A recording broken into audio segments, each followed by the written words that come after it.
사랑하는 자들아. 베드로 전후서는 베드로의 편지죠. 베드로가 흩어져 있는 갑바도기아, 아시아, 비두니아, 본도, 갈라디아 이런 지역에 흩어진 씨앗들, 디아스포라, 흩어진 나그네들에게 편지를 한 것입니다. 이 편지를 받는 사람은 어떤 자들이냐면 베드로전서 1장 2절 보시게 되면 하나님 아버지의 미리 아심을 따라 성령이 거룩하게 하심으로 순종함을 받았고 예수 그리스도의 피 뿌림을 얻기 위하여 택하심을 받았다. 이런 자들임을 말하고 있습니다. 그래서 이 편지의 수신자들을 보게 되면 하나님 아버지의 미리 아심을 따라, 이 말은 뭐냐면 하나님 아버지께서 미리 알고 계신 자다라는 것입니다. 예정론이라고 하는데 편지의 수신자들은 이미 하나님께서 태어나기 전에부터 알고 계셨던 자들인 것입니다. 우리도 마찬가지죠. 우리가 태어나기 전부터 하나님 우리를 이미 알고 계셨던 우리는 그러한 존재인 것입니다. 그래서 하나님이 미리 다 알고 계셨다라는 것이고요. 이것이 예정론이라고 하는데 어려운 말이지만 그렇습니다. 하나님께서 이미 우리를 다 알고 계시고 택정을 하신 거예요. 미리. 미리 알고서 다 미리 처음부터 계획하시고 준비하신 것입니다. 그리고 성령이 거룩하게 하심으로 순종함을 받았다 그랬어요. 순종함을 받은 자. 그래서 편지의 수신자들과 우리는 어떤 존재냐? 순종하는 피조물이라는 거죠. 순종하는 피조물. 하나님 말씀에 순종하는 종이다라는 것입니다.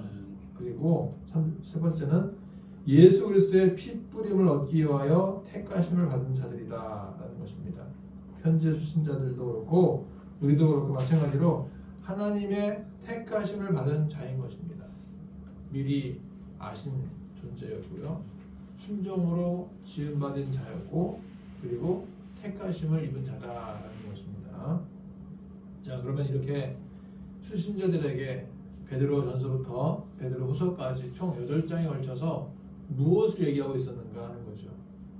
하나님을 찬송하라는 것이고요. 우리가 택하심을 받았기 때문에 순종함을 입은 자기 때문에 그리고 미리 예정된 자기 때문에 하나님을 찬송하라는 것이고요. 그 다음에 우리가 어떠한 존재인가, 왕 같은 제사장, 거룩한 나라, 그분의 소유가 된 백성이다. 우리의 정체성을 알아야 된다는 것이고 선을 위해서 고난받는 것이 축복이다라는 것이죠. 선을 위해서 고난받는 것이 축복이다. 악을 행하다가 고난받는 것보다는 선을 행함으로 고난받는 것이 하나님의 뜻이다. 할렐루야. 그리고 하나님의 은혜를 받은 선한 청지기같이 살아가라는 거죠. 우리의 삶은 우리의 주어진 시간, 우리에게 주어진 재물 모든 것은 청지기적 삶을 살라고 주신 거예요. 그래서 기도하고 사랑하고 대접하고 봉사하라는 것입니다. 그리고 하나님이 양머리를 칠 때 자원함으로 치고 억지로 하지 말고 돈이 되는 마음으로 하라는 것이죠. 그리고 부르심과 택하심을 굳게 하라. 콜링과 일렉션을 확실하게 하라는 거예요. 왜 나를 이 땅에 부르셨는가? 왜 나를 택해 주셨는가? 하는 것을 확실하게 하라는 거예요.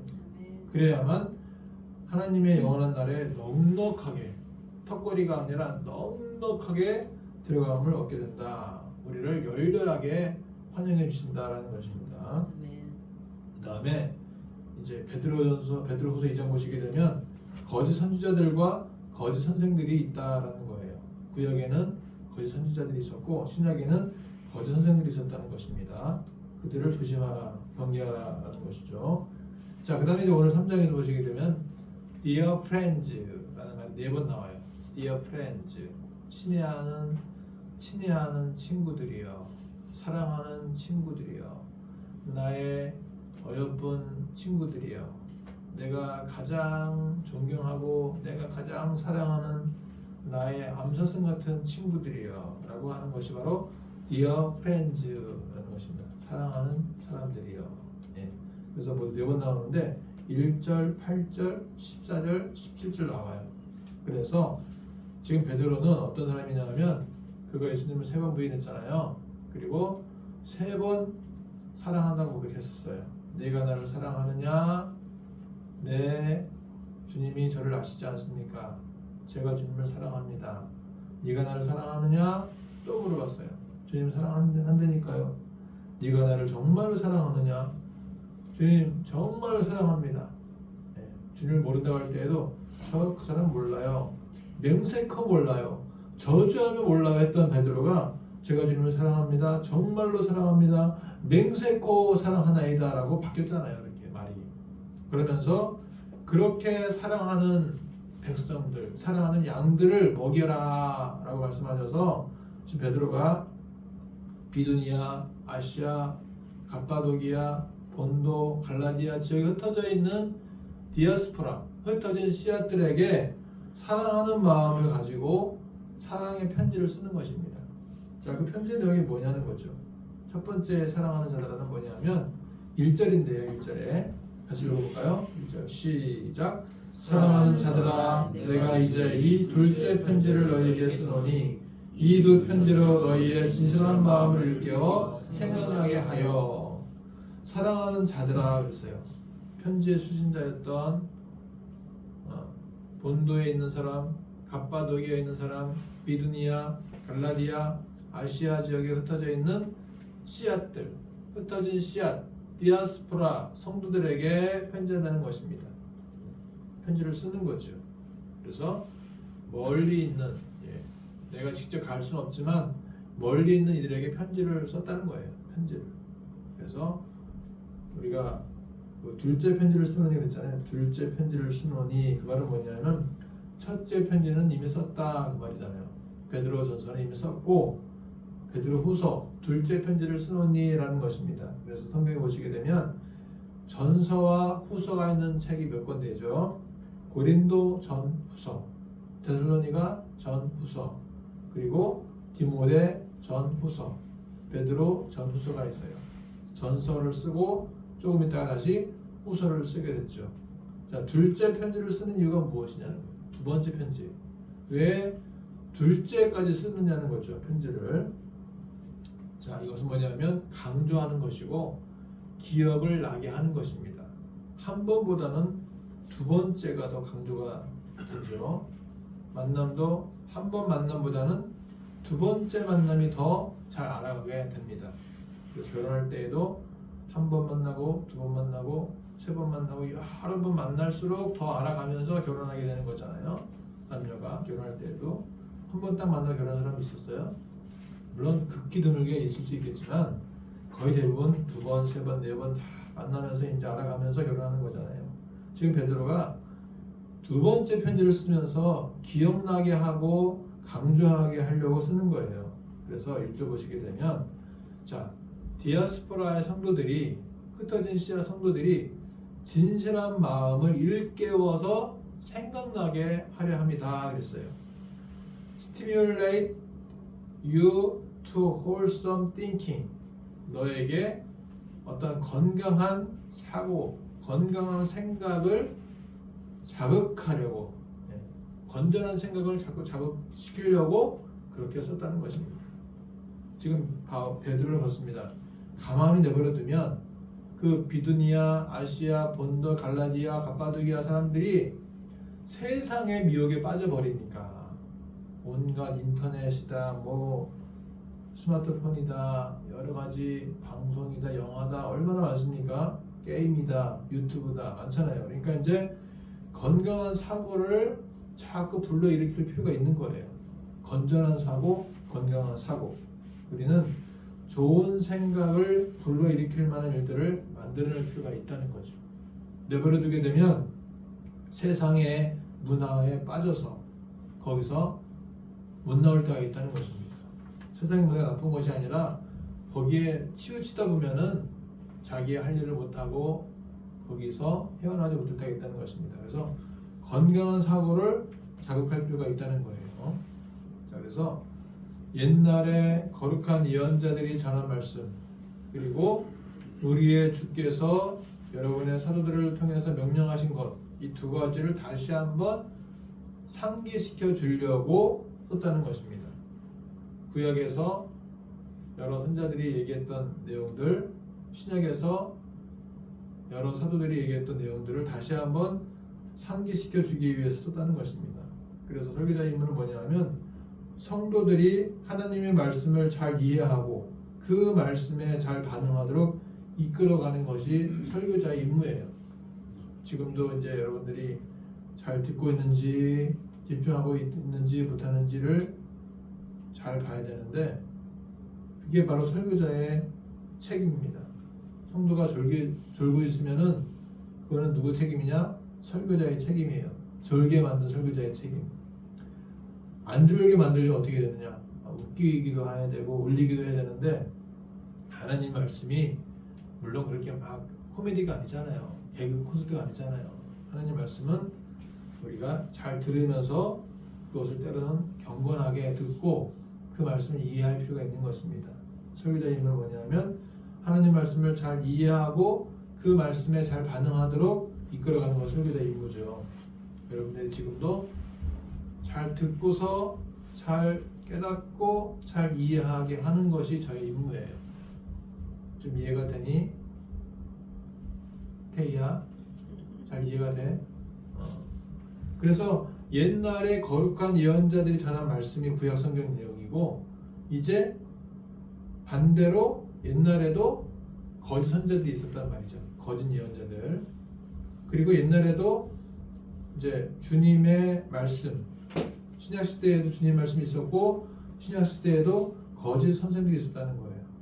자, 그렇다면 다시 한번 상기시켜 준다는 것은 뭐냐면 좋은 것, 좋은 말씀, 옳은 것, 긍정적인 것도 다시 한번 생각해 주게 할 필요가 있었고 또 안 좋은 것, 잘못된 것 여러 가지 이것들도 다시 한번 상기시킬 필요가 있었다는 것입니다. 그래서 하나님 말씀을 자꾸 상기시켜 줌으로써 우리는 반복하고 또 되새김함으로써 기억을 하는 거죠. 베드로는 지금 뭐라고 했느냐? 복습을 하는 거예요. 복습. 반복하는 것입니다. 구약 선지자들이 예언한 내용, 신약의 사도들이 말했던 내용들을 다시 한번 기억나게 하는 거예요. 설교, 성경 공부 이것은 뭐냐면 하나님 말씀을 다시 한번 되새김하는 시간이에요.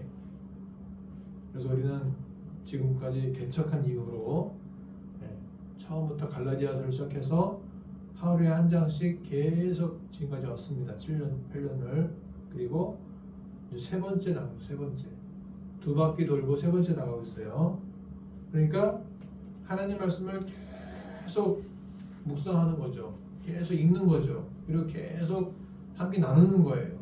그러면서 또 새겨지고 또 새겨지고 3년 전에 썼던 그 말씀 다시 한번 반복하는구나. 여러분 지금 이 말씀도 3년 전에 했던 말씀이에요. 다시 한번 반복하는 것입니다. 세상은 끊임없이 우리를 말씀에 가까이 하지 못하게 만들고 있어요. 우리는 계속해서 말씀과 가까워지도록 노력을 해야 되는 것입니다. 그래서 베드로가 디아스포라 성도들이 건강한 사고를 자극시켜 줌으로써 구약의 선지자들이 말한 바 신약의 사도들이 말한 내용들을 복습하고 반복하도록 하는 데 그 목적이 있었던 것입니다. 여러분 성경 암송 오늘도 암송 대회인데 준비했어요? 암송 대회. 자, 암송 대회 왜 하느냐? 암송 대회. 성경 암송을 왜 하느냐 하면 우리의 생각을 말씀의 세포들로 채우는 거예요. 우리의 생각을 말씀의 내용들로 채우는 것입니다. 세상에 온갖 잡념들이 있어요. 근데 말씀 암송은 모든 잡념들을 잠재우게 됩니다. 할렐루야. 그 당시 사람들 생각이 뭐냐면 이거예요. 3절 해드리는데 같이 읽어볼까요? 먼저 시작. 먼저 이것을 알지니 말세에 조롱하는 자들이 와서 자기의 정욕을 따라 하며 조롱하여 이르되 주께서 명령하신 약속이 어디 있느냐? 조상들이 자로부터 만물이 처음 창조될 때와 같이 그냥 있다 하니. 그 당시 베드로 시대 때 사람들의 생각이 뭐냐면 막 조롱하면서 주님이 언제 강림하신다고 했냐? 주님이 강림하신다고 말도 안 돼. 그런 일이 있을 수가 없어. 하면서 변화가 없지 않느냐? 재림도 없을 거야. 그대로야. 그때 그 땅 그대로 있잖아. 뭐가 산이 변했냐? 땅이 변했냐? 바다가 변했냐? 그대로 있지 않느냐라고 말하면서 이제 막 말씀을 조롱하고 크리스찬 믿는 자들을 막 조롱하고 하는 시대가 바로 베드로 시대였던 것입니다. 자, 그런데 그들의 목적이 뭐냐면 말씀을 일부러 잊어버린다는 거예요. 일부러. 5절 보시게 되면 나와 있는데 말씀으로 된 것을 일부러 잊어버린다는 거예요. 일부러. 충분히 알 수 있고 충분히 기억할 수 있고 충분히 암송할 수 있고 충분히 되새길 수 있는 그 말씀을 일부러 잊어버리려고 하나님이 어딨어? 하나님이 대수야? 말씀이 이게 무슨 글씨지 하나님 말씀이냐? 하면서 무시하는 거예요. 근데 하나님은 일단 그대로 두십니다. 일단. 그리고 참고 기다리고 계셔요. 인내하시는 것입니다. 그런데 하나님의 심판은 반드시 있습니다. 자, 두 번째 사랑하는 자들은 뭐냐? 두 번째, 첫 번째가 기억나게 하려고라고 했다면 두 번째는 뭐냐면 하나님의 시간의 방식이 어떤 것이냐라는 거예요. 8절 읽어볼까요? 8절 시작. 주께는 하루가 천년 같고 천년이 하루 같다는 이 한 가지를 잊지 말라. 하나님의 계산 방식. 천년이 하루 같고 하루가 천년 같은 하나님의 계산 방식. 이해가 되십니까? 어렵죠? 자, 주께는 하루가 천년 같고 천년이 하루 같다. 이 한 가지를 잊지 말라 그랬어요. 하나님의 시간 개념은 인간의 시간 개념과 다릅니다. 우리는 기원전 6천년부터 쭉 지금까지 와서 지금이 2026년 이렇게 가잖아요. 시간 역사가. 근데 하나님은 한 번에 빛의 속도보다 더 빠르게 수천 년을 왔다 갔다 하십니다. 더 빠르게 움직이세요. 그래서 천년을 하루처럼도 빠른 배속으로 돌려보시는 분이 하나님이세요. 6천년을 6시간 만에도 돌려오시는 분이 하나님이세요. 그래서 우리가 천년은 365일이 1000개야. 1000개. 365일이 1000개가 돼야 천년이에요. 근데 하루가 24시간의 시간이라면 24시간에 걸렸던 모든 일을 CCTV에 돌려보잖아요. 1시간 만에 보려면 24배속으로 봐야 돼요. 24배속. 그래야 1시간 동안에 24시간에 있었던 일을 다 보는 거예요. 다 움직이겠죠. 빨리빨리 움직이고 밥 먹고 막 또 학교 갔다 오고 또 학원 갔다 오고 막 움직이겠죠. 1시간 다 보려면. 근데 천년의 시간을 빨리 보려면 어떻게 봐야 되느냐? 24시간 동안 보려면 1000배속으로 봐요. 1000배속. 하루 종일 천년의 시간을 보려면 1000배속으로 막 돌려봐야만 그게 이제 막 다 볼 수 있는 거예요. 천년의 시간. 그러니까 우리의 이성과 우리의 지성으로는 못 따라가는 시간 개념이에요. 도무지 못 따라가요. 우리의 감각으로는. 그래서 천년을 하루같이, 하루를 천년같이라고 하는 것은 하나님의 계산 방식이겠지 우리는 이해할 수가 없다는 것입니다. 자, 그러니 하나님께서 얼마나 빠른 분이라는 거죠. 얼마나 빠르고 또 얼마나 세밀한 분인가 하는 거예요. 반대로 자, 하루를 천년에 늘린다고 합시다. 하루를 천년으로 길게 늘려봐. 그럼 1시간이 41.6년이 되도록 길게 늘려야 돼. 1시간을. 1시간을 40일 말이 됩니까 이게? 얼마나 지루하겠어요. 네? 우리 이성과 계산은 불가능한 것입니다. 자, 그렇다면 우리는 어떻게 고백해야 되느냐? 하나님, 저는 부족합니다. 저는 아무것도 모릅니다. 저는 먼지 티끌에 불과합니다. 저는 아침 한 개에 불과합니다. 저는 그저 한 점에 불과한 존재입니다. 라고 겸손하고 낮아지게 고백해야 된다는 거죠. 자, 뽀송이가 얼마나 억울할까? 쟤는 우리가 1년 사는 동안 7살을 사는 거야. 7살을 7년을 손해봐야 돼. 쟤는 우리가 한 살 먹을 때 뽀송이는 7살을 먹는 거예요. 그래서 쟤는 억울할 거야. 아, 나는 벌써 50대가 됐네. 이제 우리 7년 전에 쟤는 50대가 된 거야. 이제 벌써. 이게 말이 안 되는 거죠. 하나님과 우리의 관계는 이렇게 그 시간 계산이 다릅니다. 자, 그래서 자, 하나님의 시간 개념과 우리의 시간 개념은 다르다는 거예요. 우리는 일정한 시간으로 쭉 가는 크로노스적 시간 계산을 갖고 있는데 하나님은 카이로스적 시간 개념도 갖고 있다는 거죠. 적정한 때에 갑자기 임하신 하나님의 그 기적 같은 역사, 성령의 임재하심, 그것이 바로 카이로스적 시간, 그리고 하나님은 크로노스적 시간도 같이 간다라는 것입니다. 자, 그래서 말씀하려고 뭐냐면 9절 말씀인데 이거 같이 읽어볼까요? 9절 말씀 시작. 주의 약속은 어떤 이들이 더디다고 생각하는 것 같이 더딘 것이 아니라 오직 주께서는 너희를 대하여 오래 참으사 아무도 멸망하지 아니하고 다 회개하게 이르기를 원하시니라. 저는 모릅니다. 저는 부족합니다. 저는 먼지티끌 같습니다. 저는 아침 한개 같습니다. 라고 말하는 그 사람에게 하나님은 기다리는 거죠. 기다려서 오래 참으시고 다 회개하고 돌아와. 그러니까 회개해. 들어와서 내 백성 되어지고 회개하고 하나님 백성 되어지고 회개하고 구원받고 예수 믿고 천국 가자 라는 것을 우리에게 가르쳐주고 싶으신 거예요. 하나님의 시간 계산에는 오래 참으심이 들어가 있습니다. 한 사람이라도 더 구원받기를 바라시는 의도가 되어 있는 거예요. 왜 하나님께서 우리 교회를 이곳에 세우셨고 7년 8년까지 이렇게 오고 계시는가? 바로 태희가 오늘 이 자리에 오도록 하기 위해서 하나님의 예비하심이 있는 것입니다. 할렐루야. 태희가 여기 오도록 하기 위해서 7년을 기다린 거예요. 지금 7년. 그 7년 1시간쯤 기다린 1시간쯤. 후딱 지나가잖아. 7년이. 태희가 오는 거 환영합니다. 자, 10절 읽어볼까요? 10절. 그러나 주의 날이 도둑같이 오르니 그날에는 하늘이 큰 소리로 떠나가고 물질이 뜨거운 물에 풀어지고 땅과 그 중에 있는 모든 일이 드러나리로다. 그러니까 하나님의 그 때는요 갑자기 임하시기 때문에 언제 오실지 모르기 때문에 도둑처럼 오기 때문에 우리는 하나님의 참으심이 오래됐다고 해서 방심하거나 나태하면 안 되고요. 하나님의 참으심도 한계가 있어요. 그래서 그 한계에 오기 전에 항상 긴장하고 기다리며 준비하고 예비할 필요가 있는 것입니다. 하나님은 우리가 회개하고 돌아오기를 바라고 계십니다. 하나님의 심판은 분명하고 하나님의 재림은 분명히 있습니다.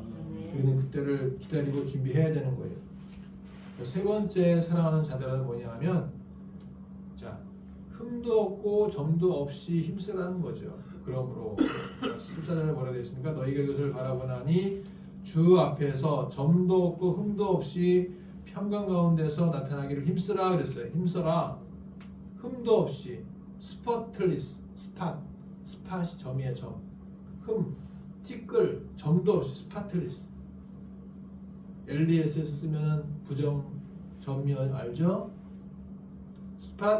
스파틀리스 블레임 비난받을 만한 흠 블레임 블레임리스 점도 없고 흠도 없이 비난받을 만한도 없이 우리가 힘써라. 평강 가운데 나타나기를 힘써라라는 것입니다. 자, 이것이 무슨 말이냐면 이런 뜻이에요. 회개하고 순종 가운데 정직하고 성실한 삶을 살면서 세상 상황이 흔들려도 하나님과의 관계에서 오는 화평과 안정 가운데 의식적으로 애쓰고 훈련하라라는 것입니다. 의식적으로 노력을 해야 되는 거예요. 의식적으로 자꾸 가만히 있으면 안 되고 가만히 있잖아요. 온갖 세상 잡념이 다 들어가잖아요. 걱정, 근심, 계획, 내 여러 가지 욕망. 근데 힘쓰고 애쓰면 말씀 앞에 우리가 자꾸 가까이 가려고 노력하다 보면은 점도 없고 흠도 없이 평강 가운데 나타나게 될 줄 믿습니다. 자, 15절 보시게 되면 이런 말씀 있잖아요. 주님의 오래 참으심이 구원이 될 줄로 여겨라.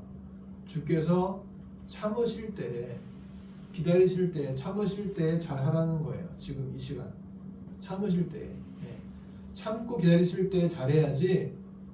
뭐 갑자기 오셔버리면 어떻게 합니까? 준비가 안 됐는데 아이고 죄송합니다. 하나님 좀 천천히 오시죠. 이렇게 빨리 오셨습니까? 그럴 거 아니에요. 참고 기다리실 때에 우리가 잘해야 되겠구나, 준비도 해야 되겠구나 라는 것입니다.